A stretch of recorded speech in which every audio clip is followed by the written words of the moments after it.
el único departamento que tenía, en Marcelo T. Alvear Paraná, un departamento chico, en $140.000. Operación que se hizo en el Banco Nación de la calle Mitre. Usted dijo que si pierde los juicios, lo único que le pueden sacar es esta casa. No, este es el departamento. No, el departamento yo tenía... vendió y compró la... No compré la casa todavía, compré el terreno, que es la casa que está medio a hacer.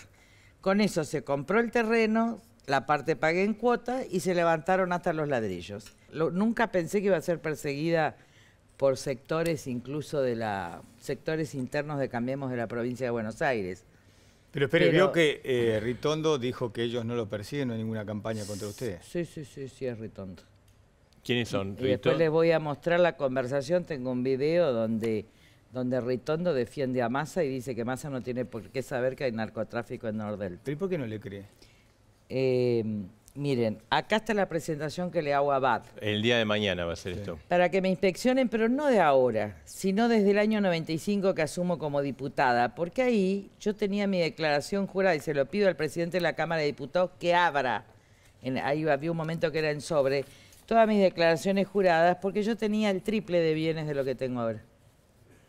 Ahora no tengo nada y solo ahora voy a poder terminar mi casa. Ahora, el juez que entabló la batalla contra mí, gana más de 250.000 pesos mensuales y no paga un peso de ganancia. Lorenzetti.